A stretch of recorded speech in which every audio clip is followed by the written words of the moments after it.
Et ça, c'est très important à comprendre. C'est pas des substances, c'est pas une essence, c'est pas une essence yin, une essence yang. C'est une polarité. Et donc, en fait, par rapport à devant, il y a derrière. Hein, okay, il y a devant, donc c'est yang, derrière, c'est yin. Il y a quelque chose qui est dur, il y a quelque chose qui est souple, il y a quelque chose qui est froid, il y a quelque chose qui est chaud. Et quand vous avez ça, donc vous avez yin-yang, mais vous n'avez pas encore comment ça se transforme. Donc quand vous avez donc les traits, donc les traits cassés, yin, trait plein, yang. Après vous faites le deuxième trait, donc ça va vous donner 4 possibilités. D'accord? Donc vous avez le yin, toc toc, qui devient yang. Puis le deuxième devient yang, on a le yang complet. Puis à nouveau, le yang, il va devenir yin. Donc c'est le yang devenant yin. Et après, à nouveau, vous avez le yang. Ça vous donne 4. Chaque fois au même niveau? Oui. C'est-à-dire que quand tu vois on commence par le bas, si tu as la ligne yang, celui d'à côté, il sera yin, obligatoirement? Non, là c'est... Il va devenir yin, obligatoirement? Pourquoi ils ont fait ces traits? Ouais. Au départ, c'est juste comment est-ce que tu vas représenter yin-yang. Ça vient aussi par rapport aux pratiques de divination. Hein, dans la Chine ancienne, ils faisaient la pratique de divination avec des carcasses de tortues. Et ils prenaient les carcasses, oui. on dit carcasses ou les... oui, les carcasses. Les carcasses de tortues. Et on les mettait dans le feu, on chauffait, oui. Et ça faisait des craquelures. Et on interprétait en fait les craquelures par rapport à ce que, à la question qu'on avait posée. Et apparemment, c'est de là, d'ailleurs, que viendrait l'écriture chinoise. Et donc, un truc de base, c'est une ligne cassée, genre c'est non, et une ligne pleine, c'est oui. Hein, donc, c'est oui, non, yin, yang. Bon. Donc, vous aviez la base. Mais donc là, il ne s'agit pas tellement de penser en termes d'arrangement. Après, tu peux les arranger comme tu veux. C'était de se dire, on a juste oui et non. Comment est-ce qu'on peut avoir un truc un peu plus subtil? Comment un truc qui tend vers le oui ou qui tend vers le non? Ça, c'est pas encore un non définitif, mais on sent que là, ça se fera pas. Vu comment c'est parti, il y aura encore telle ou telle chose. Voilà. Et donc là, pour indiquer ça, en fait, on rajoute, au lieu d'avoir oui et non, c'est du oui, mais qui est déjà en train de se perdre. Ou alors c'est du non qui est en train d'évoluer vers du oui, par exemple. Donc là, c'est avec les 4, d'accord? Mais après, c'est encore limité, 4. Donc après, si on rajoute une 3e ligne, donc là, ça va vous donner 8 combinaisons possibles. D'accord? Peut-être, je sais pas. En fait, tu essaieras chez toi, avec 3 traits, un plein et un cassé, tu peux avoir 8 combinaisons. D'accord. Ah, ok. Donc un trigramme s'appelle un quoi. Donc pas quoi, c'est les 8 trigrammes. Et donc là, si je reprends ce que je vous ai là, donc on a le yang complet, donc ça va être les 3 lignes pleines. Après, il y a la première ligne, donc c'est toujours de l'intérieur en part, qui va se casser. Mais il y a encore 2 lignes pleines. Après, il y a cette ligne-là aussi, elle va se casser. Et après, on va être dans le yin-yin. Et après, c'est le yang qui va revenir. D'accord. Et entre les deux, vous en avez 2 qui ne sont pas tout à fait dans cette séquence-là. Parce que vous avez aussi la combinaison de cassé, plein, cassé. Oui, ça je l'ai vu aussi. Voilà.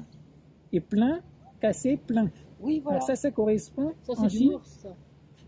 Oui, mais tout est du morse en fait, d'une certaine manière. Mais là, c'est l'eau et le feu. C'est les éléments eau, feu. Et l'autre, ça, c'est ciel, terre. Ça, j'ai complètement oublié, là, tout ça. Bon.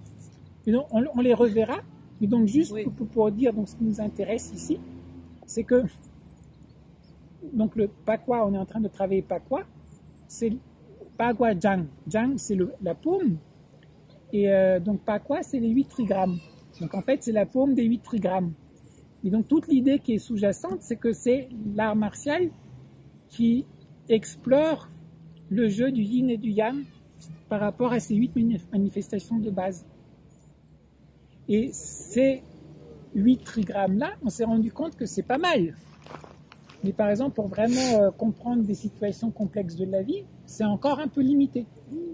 Donc ils se sont dit, si on double ça, on a un trigramme et on met un autre trigramme. Donc ça vous fait 6 traits en tout. Oui. Avec 6 traits, en tout, à 64 combinaisons. D'accord? Là, ils appellent, nous on traduit comme ça en français, ils disent hexagramme, hein, parce qu'il y a 6 traits. Donc en fait, il y a 64 hexagrammes. Et les 64 hexagrammes, en fait, c'est la base de I Ching. I Ching, c'est le classique des changements. C'est peut-être le livre fondamental, en fait, classique chinois. C'est qui date d'il y a quelques milliers d'années. Ah oui. Et c'est vraiment, c'est la base de la vision du monde et du taoïsme. Et c'est en fait, c'était quoi? C'est donc pendant des, je sais pas, des siècles, on a utilisé ces oracles donc de trucs de tortue pour prédire l'avenir. Enfin, prédire l'avenir, pour savoir si dans une situation donnée, il fallait faire, il fallait pas faire, enfin, quelle était la situation. Et en fait, ils se sont rendus compte, alors à un certain moment, apparemment, c'est devenu tellement à la mode que toutes les personnes qui avaient un peu d'argent, etc., ont commencé à vouloir faire leur oracle, etc. Donc apparemment, à un certain moment, tu commençais à avoir des pénuries de tortues en Chine. Les pauvres. Non, mais tu sais, ouais, bah, voilà, les êtres humains, hein, ils sont... il y a quelque chose qui ne va pas, là. Hein. Il y a quelque chose qui ne va pas. Mais alors, truc chouette, en Chine, ils ont eu, depuis toujours, ce truc d'archiver.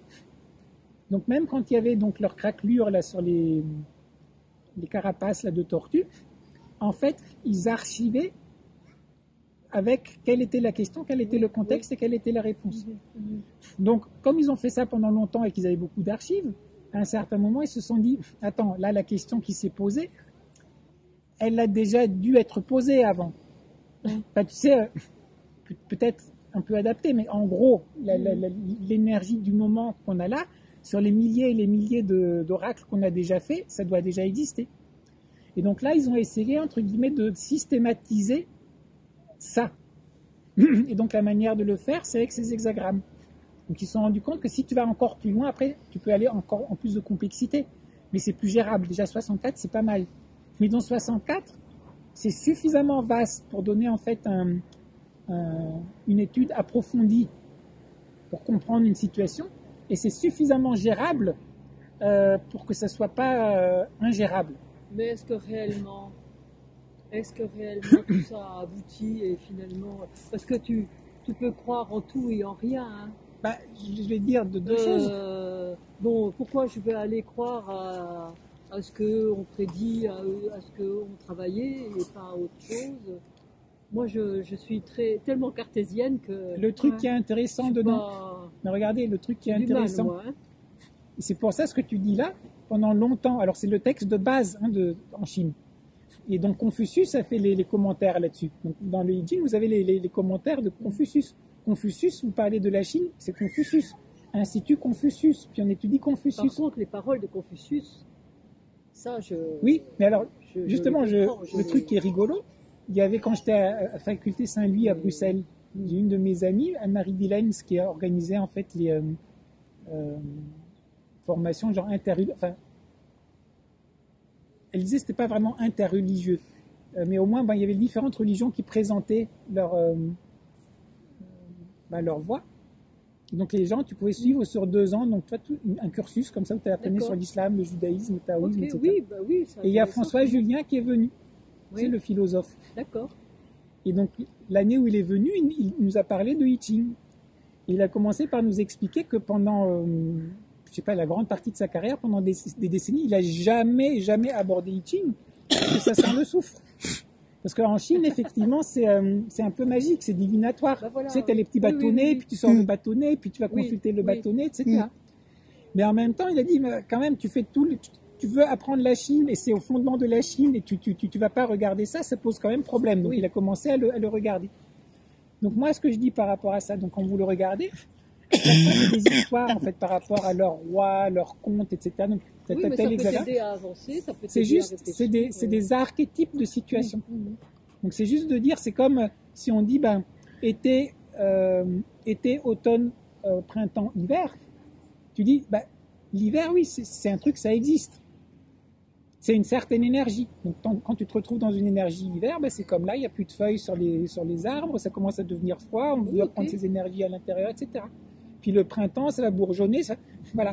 Donc là, on a quelque chose d'équivalent. On a 4 situations qui sont des situations qui sont identifiables et qui se reproduisent. Et on sait aussi que bon, après l'hiver, il y a le printemps qui va venir. En même temps, quand tu es en plein été, après c'est l'automne qui va venir, etc. Pour ça aussi, toi, avec le yin-yang, par exemple, si tu es dans le yang parfait, on dit, ah, c'est génial, là, je suis au sommet. Ben, en Chine, on va dire, ouais, mais attends, tu es au sommet, donc forcément, tu ne peux que redescendre. Bah oui. Et en même temps, quand tu es complètement en bas, on dit, ouais, mais là, tu es enfoncé à tel point, tu ne peux plus que remonter. Donc, le fait de voir, donc, non seulement qu'il y a réveillera. Attention, Voilà. ah oui, là, il faut faire quelque chose parce que là, Ouais, on va on reprendre est en tout de train de suite. faire Nathalie. Mais donc, non seulement il y a des énergies différentes, mais ces énergies différentes, elles ont un lien. C'est une transformation. Une de ces énergies se transforme dans l'autre, se transforme dans l'autre.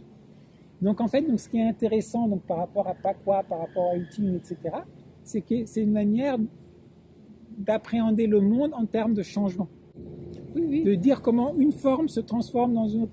Pan Lu Tian. Pan Lu Chi An. C'est sûr. Ciel, terre, eau, feu. Ah, et après, vous avez le tonnerre, le lac, la montagne. C'est quoi le dernier? Ah, il m'échappe. Donc, vous voyez, c'est cette idée de commencer à voir derrière le changement qui est autour de nous, de repérer un peu des principes sous-jacents. Et dire, bah tiens, marée haute, marée basse. À quoi ça correspond dans mon tai chi? À quoi ça correspond dans la journée? Je sais pas, la journée et la nuit. À quoi ça correspond par rapport à la Lune? On voit la Lune qui nous regarde là, on a le Soleil qui nous regarde de l'autre côté. Et enfin, pourquoi je vous fais juste ce petit topo? C'est juste pour vous dire que bon, on peut travailler pas quoi sans jamais se poser ces questions-là. Mais en même temps, donc au-delà du travail physique, je trouve qu'il est, enfin Oui. moi, je trouve magnifique Ah oui, oui, dans on le sent Pakwa. bien, hein. C'est qu'à un certain niveau, quand vous commencez à vraiment travailler, puis on tourne autour du centre, et on tourne, puis il y a les changements de paume, etc., ben, il y a un peu cette sensation de changement dans la stabilité. Parce qu'il y a un centre qui est stable, et en même temps, tout change et tout se transforme.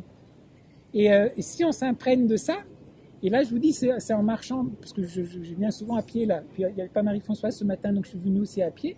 Donc, là, le fait de voir la mer, vous voyez à la plage Péraire, la mer qui se retire, puis c'est jamais les mêmes dessins, tu sais, où ça reste, et puis les petits îlots qui se forment à l'intérieur, etc. Et je trouve qu'on vit là dans un environnement qui ça fait écho. Tu vois, et tu es là, et tu vois comment tout change, et en même temps, tu es encore à Arcachon, tu es encore chez toi, tu es encore... Mais on a les saisons, on doit s'adapter. Parfois, quand il fait très froid et pleut, on doit être dans la salle. Quand il fait comme là, on est à côté de la mer. Quand il y a trop de soleil, il faut qu'on se mette sous les arbres. Mais même là, on a l'impression d'être, on est au calme, on bouge pas, etc. Mais la terre, elle bouge, tout bouge. Il y a tout qui tourne, on s'en rend pas compte, mais on bouge avec elle. Hein. Et comme diraient les Chinois, la terre, elle travaille, elle. Donc non seulement elle bouge, mais ils disent... Les plaques, elle bouge, il y a tout qui bouge. Et en cercle. Ouais, en cercle. Tout tourne. C'est ça. Donc c'est pour ça, toi, quand on fait pas quoi, tu tournes. Et du coup, il faut tourner avec elle. Il faut être... Voilà. Bah, Dani a bien résumé l'enjeu. Oui. Alors on s'y remet? Oui, un petit peu. Elle est pas trop. Non, non. Hein? Je veux pouvoir marcher demain encore.